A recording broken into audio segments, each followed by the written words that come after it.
마가복음 2장 18절로 22절입니다. 하나님께서 우리 사랑하는 아가페 공동체에 주일 아침에 주시는 말씀은 마가복음 2장 18절로 22절입니다.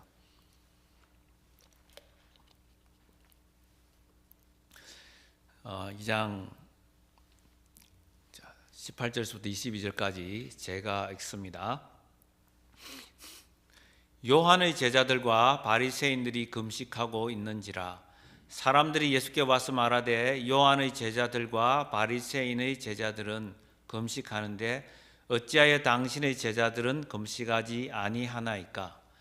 예수께서 그들에게 이르시되 혼인집 손님들이 신랑과 함께 있을 때에 금식할 수 있느냐? 신랑과 함께 있을 동안에는 금식할 수 없느니라. 그러나 신랑을 빼앗길 날이 이르니니 그 날에는 금식할 것이니라. 생배 조각을 낡은 옷에 붙이는 자가 없나니 만일 그렇게 하면 기운 새 것이 낡은 그것을 당기어 헤어짐이 더하게 되느니라. 새 포도주를 낡은 가죽 부대에 넣는 자가 없나니 만일 그렇게 하면 새 포도주가 부대를 터뜨려 포도주와 부대를 버리게 되리라. 오직 새 포도주는 새 부대에 넣느니라 하시니라. 아멘. 새 포도주는 새 술은 새 부대라는 말은 성경을 모르는 사람에게도 많이 알려져 있는 말입니다. 민주주의의 꽃이라고 하는 선거 때가 되면 정치인들의 입에서는 새 술은 새 부대라는 말을 아주 입에 물고 사는 것을 볼 수가 있습니다. 그들이 말하는 일반적인 뜻은 새로운 일을 시작하려면 지난 과거의 낡은 것은 과감히 버리고 내용이나 행식 일체를 다시 정립해서 새롭게 시작해야 된다, 그런 의미일 것입니다. 그리고 지금 현재 국회의원이 아니거나 또는 당선되지 그 후보가 아닌 사람, 후보가 국회의원이 아니면 국회의원 선거에서 예를 들면요, 새롭게 입후보하는 사람은 내가 새 부대입니다. 새 술은 새 부대에 담아야 합니다. 그런 식으로 말하기도 합니다. 그런데 성경은 그 이상이라는 겁니다. 그 이상의 의미입니다. 예수님이 말씀을 하실 때는 그 수준에서 말씀하시는 것이 아니라 더 깊은 의미가 있다는 것을 성경은 오늘 우리에게 가르쳐 줍니다. 예수님이 말씀하신 새 술은 새 부대라는 말은 그 의미를 잘 파악하려면요, 그 말씀을 하신 배경을 먼저 우리가 알아야 합니다. 마태가 예수님의 부르심에 순종하여 자기의 자리에서 일어나 예수님을 따르는 제자가 됩니다. 그는 죄인 중의 죄인으로 여김을 받았던 세리장, 세리 중에서도 어떤 그런 대표라고 할 수 있을까요? 그런 사람이었습니다. 그러나 예수님을 영접하면서 그는 회개의 기쁨을 알게 되었고, 누가복음에 따르면 그 모든 것을, 그가 가진 모든 것을 버리고 일어나 예수님을 따랐다라고 소개하고 있습니다. 예수 믿는 것이 바로 이런 것입니다. 밭에, 나대지 같은 밭에 보물이 있는 것을 알게 된 사람은 당장 쫓아가서 자기 모든 재산을 처분해서라 팔아치워서라도 돈을 마련해서 그 숨겨져 있는 밭에 숨겨져 있는 그 보물을 가지기 위해서 그 밭을 사고 마는 것이죠. 마침 그런 것입니다. 예수라고 하는 우리가 보물을 발견하면은 우리가 가지고 있는 것을 다 주고라도 그것을 얻는 데는 우리가 주저할 이유가 없다는 거죠. 자, 이렇게 마태는 예수님을 영접하면서 기뻤습니다. 세상 어디서도 줄 수 없는, 누구도 줄 수 없는 그 기쁨을 얻게 되면서 그는 예수님께 잔치를 베풀게 되었고, 그 잔치에 예수님이 주인이 되어 있는 그 잔치에 그의 친구들을 이렇게 줄줄이 사탕처럼 데리고 왔다는 것을 성경은 보여줍니다. 그렇습니다. 어떤 한 사람이 예수를 믿게 되면 그 사람으로 인해서 그 사람이 맺고 있는 네트워크 전체가 움직이면서 그 네트워크가 예수 공동체로 바뀐다는 것을 성경은 보여줍니다. 한 사람이 제대로 예수를 믿으면 그 한 사람으로 인해서 큰 기적이 나타난다는 거죠. 그래서 예수님은 언제나 무리 가운데서 한 사람에게 관심을 집중하면서 무리에게 관심을 갖는 듯 하면서도 오른손으로 전체를 만지시면서 왼손으로 아주 섬세하게 한 사람에게 집중해서 그 사람을 불러내시고 그 사람의 변화를 통해서 예수님이 하나님 나라를 확장해 가는 것을 성경은 우리에게 말합니다. 여러분이 가지고 있는 네트워크가 예수로 인해서, 내가 예수를 잘 믿음으로 인해서 그 네트워크가 하나님 나라가 되는 것을 우리 모두가 경험할 수 있기를 원합니다. 그래서 우리 각자 한 사람으로 인해서 다른 사람을 주께로 인도할 수 있다면 우리는 바로 축복의 통로가 되는 것입니다. 성경은 말합니다. 네가 예수 믿는 데서 끝나는 것이 아니라 네가 축복의 통로, 복음의 능력의 통로, 은혜의 통로, 구원의 통로가 되어야 한다고 우리에게 가르쳐 줍니다. 구한말, 얼마 전에 지난주에는 우리 한국의 대통령이 미국을 방문했습니다. 미국과 한국이 70년 동맹 관계를 기념하는 해인데요. 이에 저음해서 한국의 대통령이 미국을 방문했는데요. 또 우리가 살고 있는 이 보스턴에도 다녀갔다는 것을 우리는 신문을 통해서 또 뉴스를 통해서 잘 알고 있습니다. 그런데 그 의사당 캐피털에서 윤 대통령이 연설 중에 이런 내용이 있습니다. 정말 한국이 정말 가난하고 힘들고 어려울 때에 이 미국에서 젊은 선교사님들이 와오셔서 병원도 세우고 이 학교도 세우고 그렇게 복음을 전했는데 정말 그 선교 사역을 통해서 한국이 깨어났다. 한국은 그 선교 사역에 큰 힘을 얻은 바가 있다라는 내용을 이야기했습니다.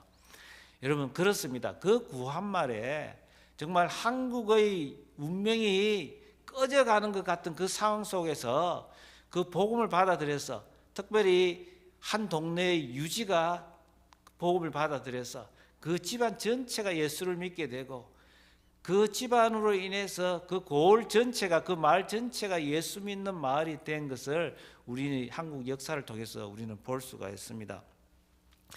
여러분 오늘 성경은 우리에게 대답 묻는 것입니다. 네가 변화를 있겠느냐? 그래서 축복의 통로가 되겠느냐? 아니면은 그저 그렇게 미지근하게 믿어서 믿는 둥 마는 둥 변화를 일으키지 못하는 그런 존재로 살겠느냐라고 우리에게 도전을 하는 것입니다.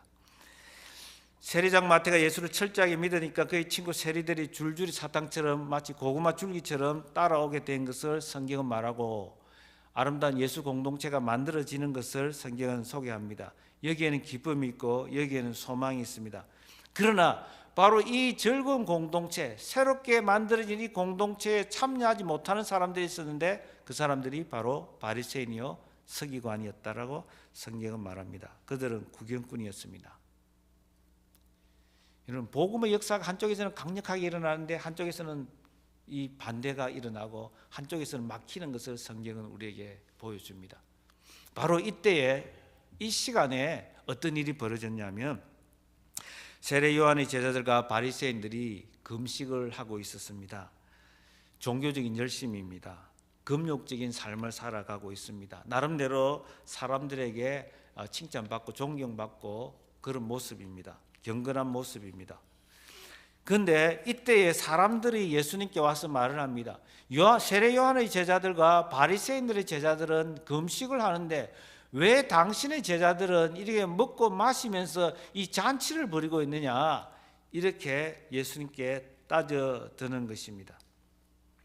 세상은 그렇습니다. 금식을 할 때에 금식을 하면서 내가 참 이렇게 내 자신을 증명을 하려고 하는 거, 보여주려고 하는 겁니다. 나는 이렇게 나름대로 잘 살고 있어. 나는 하나님을 믿고 있어. 믿는 사람이야. 그러면서 형식으로서 자기를 증명하고 자기의 의를 드러내려고 합니다. 나 뭔가 하고 있어. 나 뭔가 하는 사람이야. 그렇게 살아가는 것이죠. 여기에 대해서 예수님이 세 가지 짧은 비유를 통해서 예수님이 금식 논쟁에 대해서 예수님이 대답을 하는 것입니다.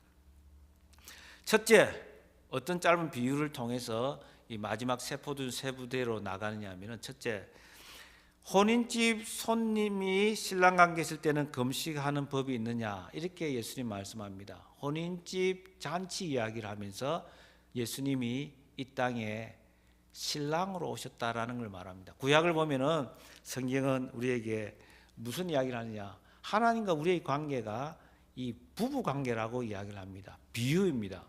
부부 관계라는 거예요.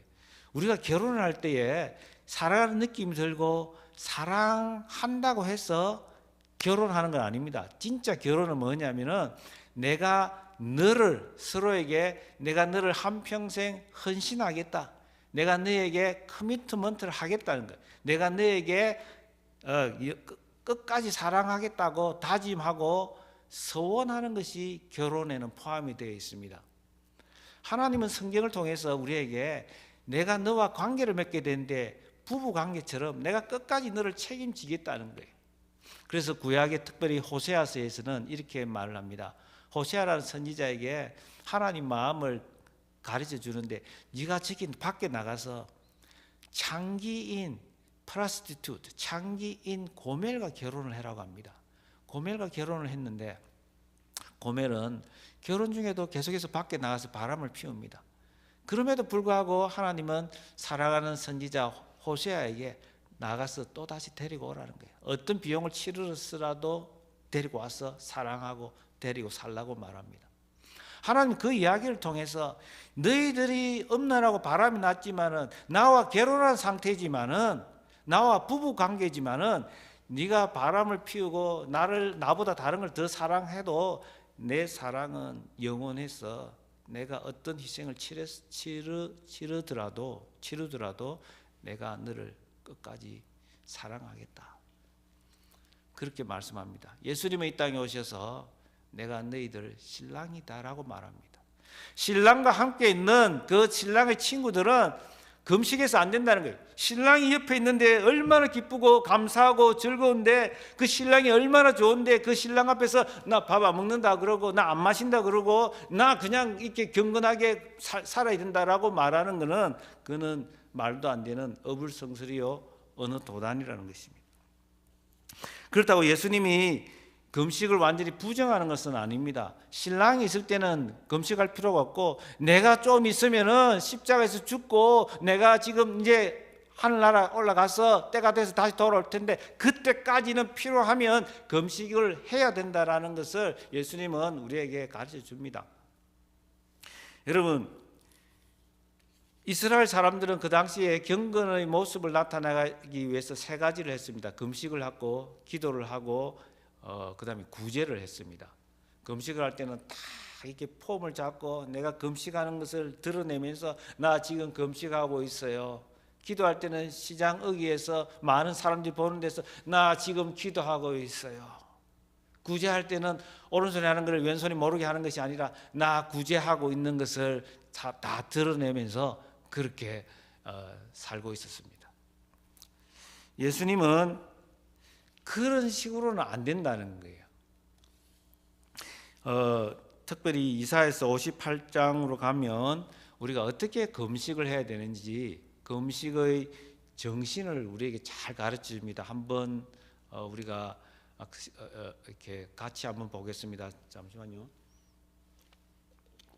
이사야서 58장 3절서부터 우리 9절까지 한 절씩 같이 한번 읽어보겠습니다. 시작. 우리가 금식하되 어찌하여 주께서 보지 아니하시오며 우리가 마음을 괴롭게 하되 어찌하여 주께서 알아주지 아니하시나이까. 보라, 너희가 금식하는 날에 오락을 구하며 온갖 일을 시키는도다. 보라, 너희가 금식하면서 논쟁하며 다투며 악한 주먹으로 치는도다. 너희가 오늘 금식하려는 것은 너희의 목소리를 상달하게 하려는 것이 아니니라. 이것이 어찌 내가 기뻐하는 금식이 되겠으며 이것이 어찌 사람이 자기의 마음을 괴롭게 하는 날이 되겠느냐. 그의 머리는 갈대같이 숙이고 굵은 배와 재를 피는 것을 어찌 금식이라 하겠으며 여호와께 연락될 날이라 하겠느냐. 내가 기뻐하는 금식은 흉악의 결박을 풀어주며 멍에의 줄을 끌어주며 압제당하는 자를 자유하게 하며 모든 멍에를 꺾는 것이 아니겠느냐. 6절 먼저 보겠습니다. 6절 보고, 자, 여기서 이제 6절, 7절, 8절서부터 금식을 어떻게 해야 되는지 정확하게 우리에게 가르쳐 줍니다. 하나님이 기뻐하시는 금식은 흉악의 결박을 풀어주며 멍에의 줄을 끌어주며 압제당하는 자를 자유하게 하며 모든 멍에를 꺾는 것이 아니겠느냐. 다른 사람에게 내가 예수 안에서 자유를 누리는 것처럼 다른 사람을 자유케 하고 다른 사람을 용서하고 다른 사람을 사랑하는 마음이 없이는 그것은 금식할 이유가 없다는 거예요. 7절로 가겠습니다. 또 줄인 자에게 내 양식을 나누어 주며 유리하는 빈민을 집에 들이며 헐벗은 자를 보면 입히며 또 내 골육을 피하여 스스로 숨지 아니하는 것이 아니겠느냐. 자, 이런 모습으로 나타나야 된다는 거예요. 내 골육을 피하며 스스로 숨는다. 이 말은 정말 힘들고 어려운 친척이 정말 도와달라고 하는데 나 몰라 하지 아니하고 그런 마음들이 금식할 때 있어야 한다는 거예요. 8절요. 그리하면 내 빛이 새벽같이 비칠 것이며 내 치유가 급속할 것이며 내 공의가 내 앞에 행하고 여호와의 영광이 내 뒤에 호위하리니.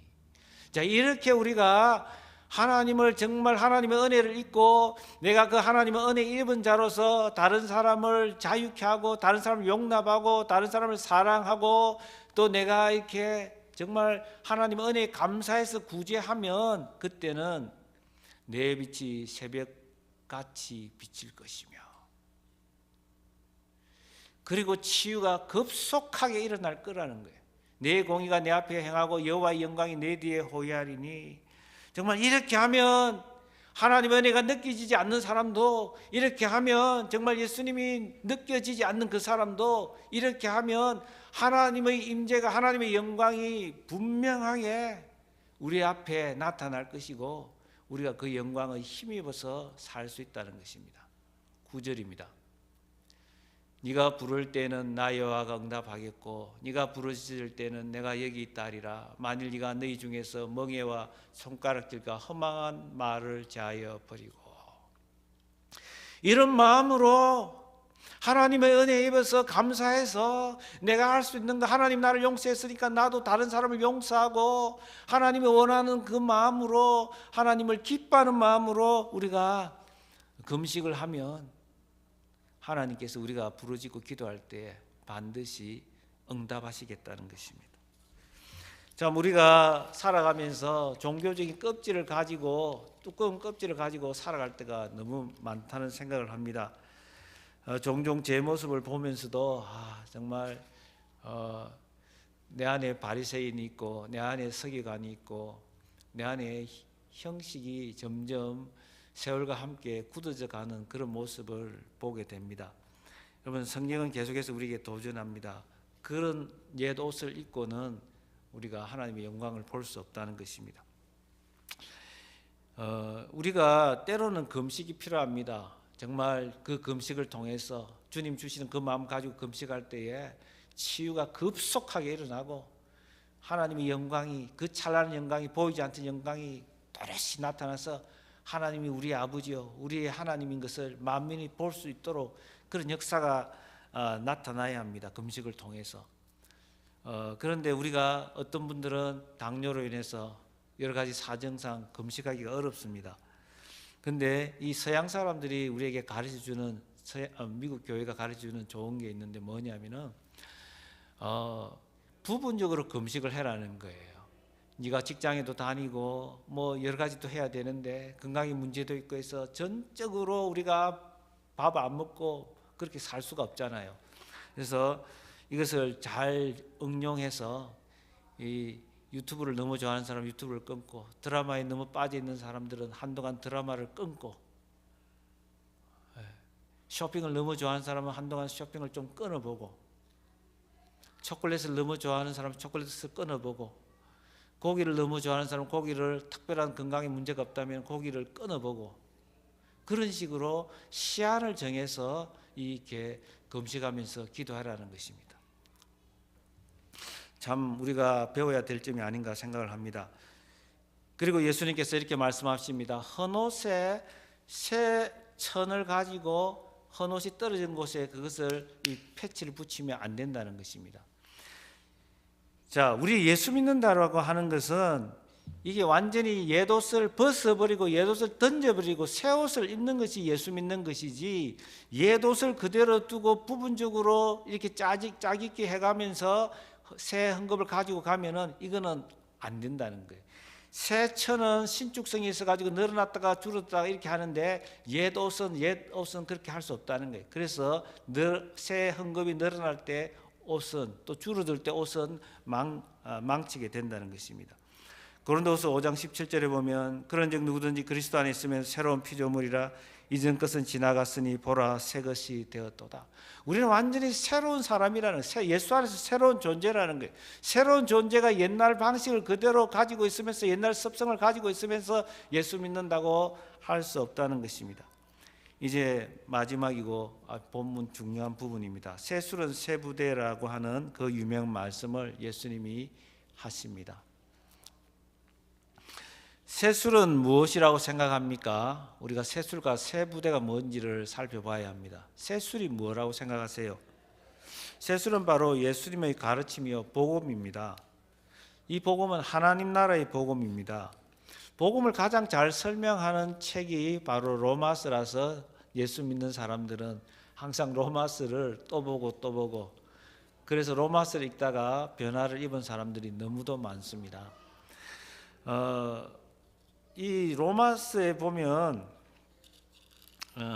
복음을 뭐라고 하냐면은 아들의 복음이다, 은혜의 복음이다, 평화의 복음이다라고 바울의 입을 통해서 하나님이 우리에게 가르쳐 줍니다. 복음은 뭐냐? 복음은 아들이 복음이라는 거예요. 아들은 누구냐? 예수 그리스도를 말합니다. 예수 그리스도가 복음의 핵심이고 예수 그리스도가 빠진 복음이 있을 수가 없습니다.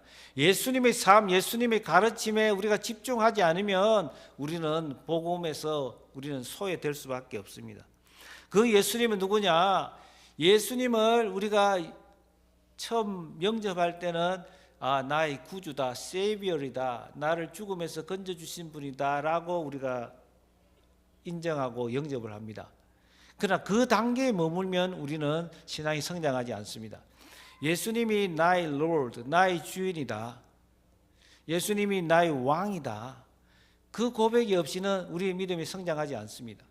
우리가 세수를 받아들인다는 것은 내가 이제는 더 이상의 내 인생의 주인이 아니라 예수님이 주인이라는 거예요. 복음을 받아들인다는 것은 통치의 영역이 바뀌는 것입니다. 통치자가 바뀌는 것입니다. 예수님이 왕이기 때문에 나는 예수님의 명령에, 예수님 말씀에 따라서 살아야 한다. 내 생각과 판단은 중요하지 않다라는 것입니다. 그 다음에 복음은 은혜의 복음입니다. 하나님의 은혜입니다. 마태는 그 은혜의 크기가, 은혜의 무게를 알았어요. 은혜의 무게. 그 은혜는 너무너무 대단하기 때문에, 그 나를 구원해 주신 그 은혜, 나를 받아주신 그 은혜, 그게 너무 크기 때문에 누가에 의하면 그가 가진 것을 다 버리고 예수님을 따랐다라고 성경은 소개하고 있습니다. 여러분은 은혜의 무게를 느끼고 사십니까? 하나님의 영광의 무게, 은혜의 무게. 내가 도저히 갚을 수 없었던 그 1만 달란트의 빚을 예수님이 청산해 주셨다는 것을 여러분 믿으십니까? 그리고 바울은 복음은 평화의 복음이라고 합니다. 존 스토트는 이렇게 말합니다. 그 평화는 좀 더 정확한 번역은 화해, reconciliation인데, 이 화해는 우리가 하나님과 원수가 되어 있었는데 하나님과 이 복음은 우리가 하나님과 연합할 수 있도록, 다시 교제할 수 있도록 하나님을 친구 삼아 살 수 있게 하는 것이 바로 복음이라고 합니다. 존 스토트는 이 평화는 어디서 오느냐? 바로 십자가의 평화라고 하면서 십자가가 바로 화해의 사건이요 평화의 사건이라고 말을 합니다. 그렇습니다. 우리가 하나님과 평화를 누리기 위해서는, 우리가 하나님을 친구 삼아 살 수 있기 위해서는 어떻게 해야 되느냐? 바로 십자가를 묵상해야 합니다. 따라서 우리가 뭘 일을 하든지 뒷자리는 십자가만 남아야지 나의 공로가 남고 나의 행적이 남는 것은 그렇게 아름다운 것은 못 됩니다. 그래서 우리가 모든 일을 다 하고 나서 주님 앞에 섰을 때는 우리가 어떻게 고백을 해야 합니까? 나는 무익한 종이었습니다. 여러분, 이 세수를 또 다르게는 사도행전 2장에 가면은 성령님이라고 말합니다. 우리가 예수를 믿으면 내 안에 성령님이 계신다. 맞습니다. 다르게 말하면 내 안에 예수님이 계십니다. 맞습니다. 예수님은 성령을 통해서 우리 안에 계십니다.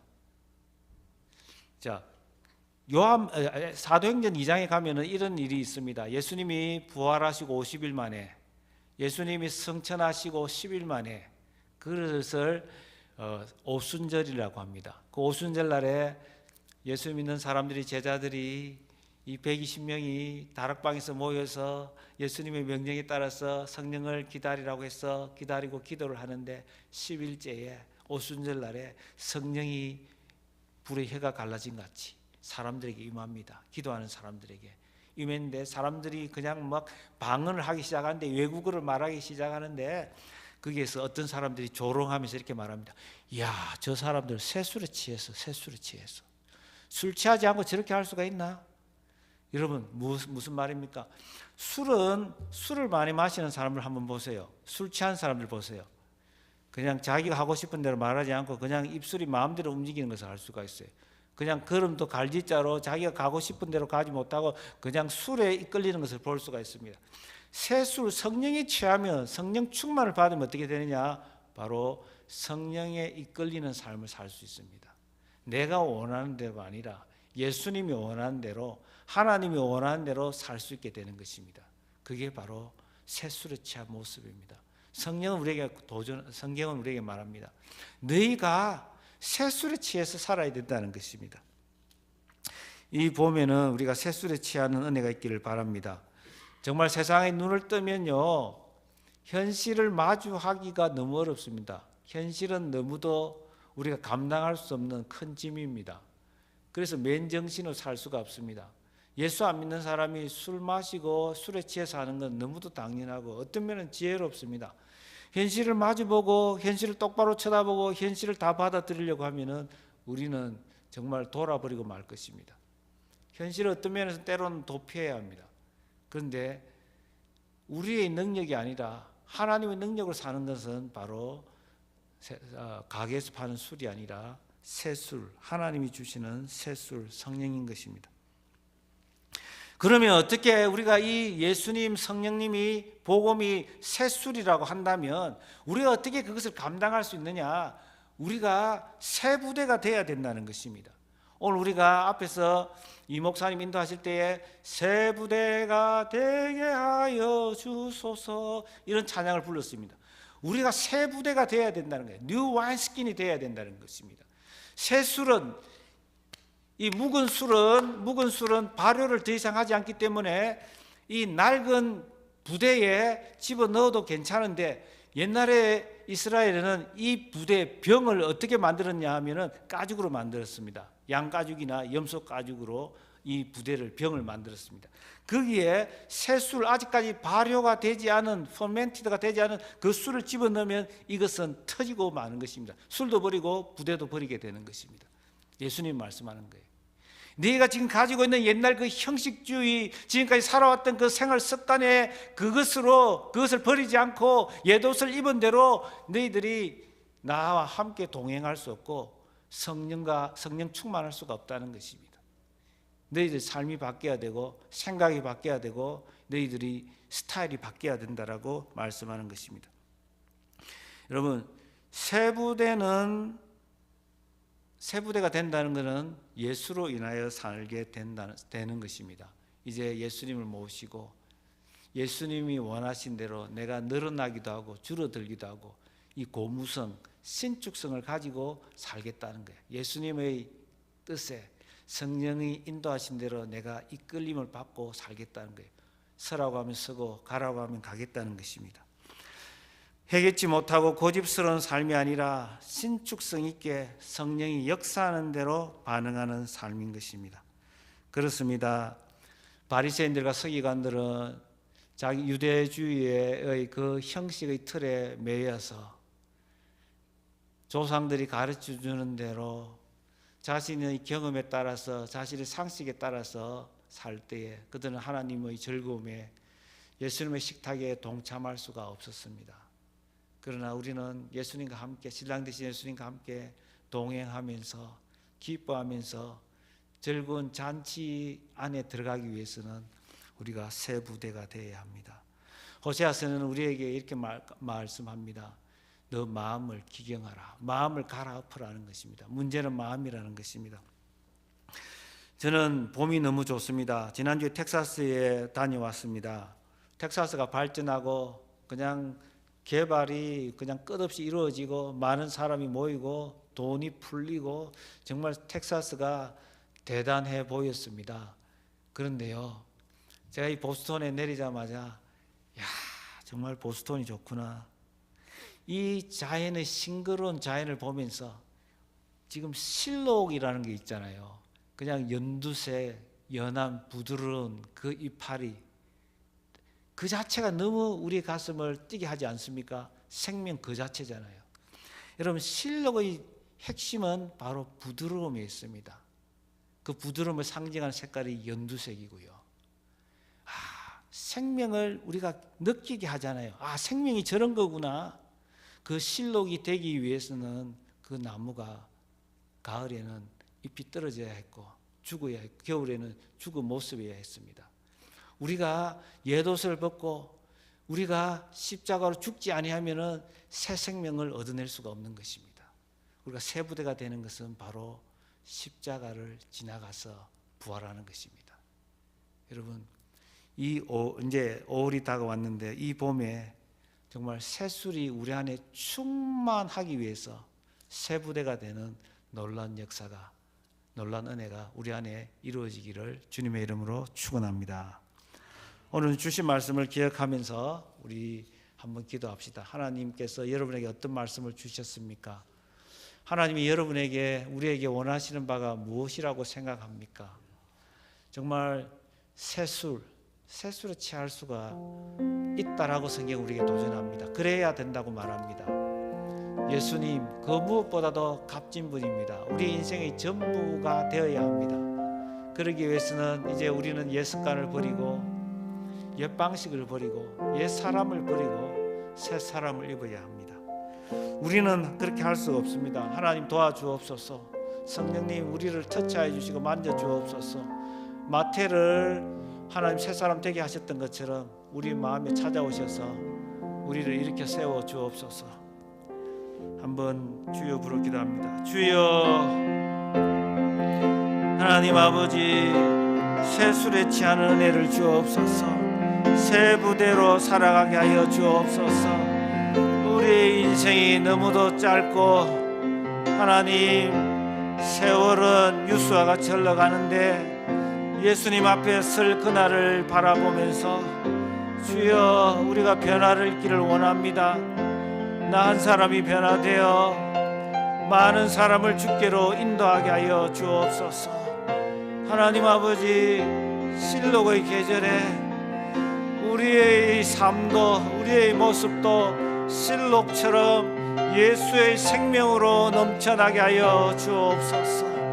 오 주여, 하나님 말씀을 알아듣지 못하는 바리새인과 서기관이 되지 않게 하시고 하나님 말씀에 즉각적으로 반응하는 마태처럼 되게 하여 주옵소서.